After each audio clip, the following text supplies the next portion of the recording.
तो बात करते हैं महिला सशक्तिकरण की।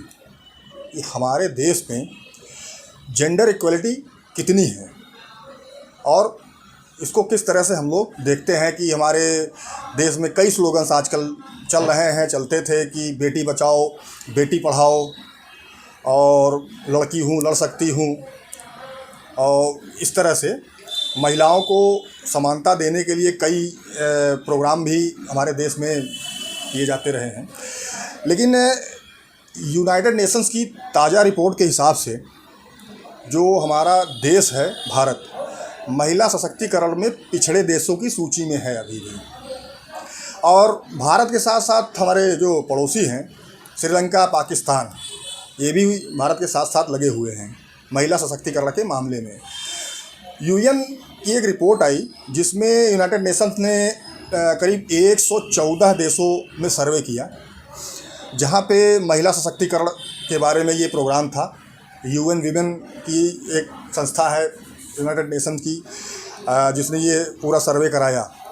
उसमें कई देशों में सर्वे हुआ जिसमें काफ़ी देश महिला सशक्तिकरण के मानी की जो लैंगिक समानता है, जेंडर इक्वलिटी, उसमें पीछे हैं, जिसमें कि हमारा भारत देश भी है।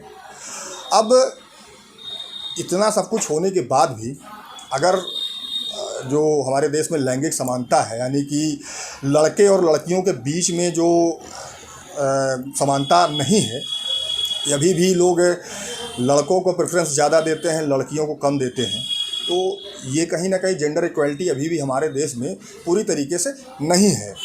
अब जो भारत में जो फ़िलहाल की जो स्थिति है, तो वो मैं आपको बताना चाहता हूँ कि 2012 से 2022 के बीच में 43.53% जो युवा बच्चियां हैं शिक्षा और रोज़गार या प्रशिक्षण से वंचित रह गई हैं।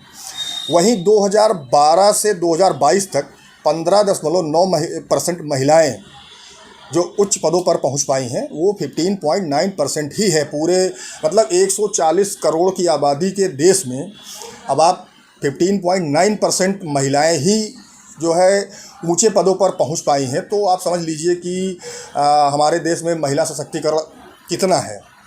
अब जो 2023 की स्थिति है, 2023 में जो संसद में महिलाओं का परसेंटेज है वो सिर्फ 14.72% है।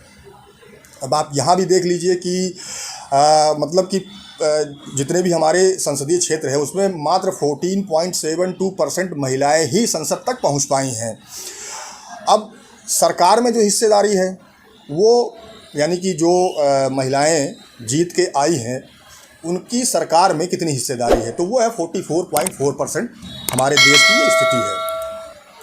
अब जहां हम लोग महिला सशक्तिकरण की बात करते हैं कि बेटी बचाओ, बेटी पढ़ाओ, ये सारे स्लोगन जो हम लोग सुनते चले आए हैं, इसमें मैं थोड़ा सा जो हाल की मणिपुर की जो घटना हुई है, आप सभी ने देखा कि ये जो 2 दिन पहले एक वीडियो जारी हुआ जिसने कि मानवता को शर्मसार कर दिया, कि मतलब 2 महिलाओं को निर्वस्त्र करके उनको भीड़ के बीच में घुमाया गया और इसमें सरकार भी कुछ नहीं कर पाई। 4 मई का वीडियो था जो कि जुलाई में आया है। अब इतने दिन ये कहाँ दबा रहा, क्यों दबा रहा, ये एक बड़ा सवाल है। अंततः इसमें जुडिशरी को इन्वॉल्व होना पड़ा, यानी कि जो हमारे देश की सर्वोच्च अदालत है, जब ये वीडियो सोशल मीडिया पे वायरल होने लगा तो honourable chief justice of India ने इस पर स्यू मोटो कॉग्निजेंस लिया, यानी कि स्वयं संज्ञान लेते हुए इसमें सरकार से जवाब तलब किया और ये कहा कि भाई अगर आपसे कुछ नहीं हो रहा है तो फिर हम करेंगे। यानी कि अब जुडिशरी जब तक इन्वॉल्व नहीं होगी तब तक क्या सरकारें इस तरह की घटनाओं को रोकने में सक्षम नहीं हैं, जबकि केंद्र में भी सरकार है और मणिपुर में भी सरकार है। तो दर्शकों, एक ये बड़ा सवाल है जो कि सामने निकल के आ रहा है कि जो इस तरह की जो घटनाएं मणिपुर में हुई हैं, तो महिला सशक्तिकरण कहाँ से और कैसे आएगा हमारे देश में, ये सबसे बड़ा सवाल है। अब रही बात की जवाबदेही किसकी बनती है। ये जो मणिपुर की घटना हुई है कि भाई 3 महीने से मणिपुर पूरा जल रहा है, लेकिन वहाँ की जो हिंसा है वो कंट्रोल नहीं हो रही है। ऐसे में तो जो भी जिम्मेदार सरकार है उसकी जवाबदेहिता बनती है कि आपको ये बताना पड़ेगा कि ये जो इस तरह की घटना हुई है जिसने कि पूरे देश को शर्मसार कर दिया, ये क्यों हुई और कैसे हुई, और अब तक जो जिन्होंने ये किया उनको अभी जब ऑनरेबल सुप्रीम कोर्ट ने इस पर सुमोटो कॉग्निजेंस लिया तो आनंद फानंद में शायद 4 लोगों को अरेस्ट भी किया गया है इसमें। तो ये चीज़ें पहले क्यों नहीं हुई, ये एक सवाल है।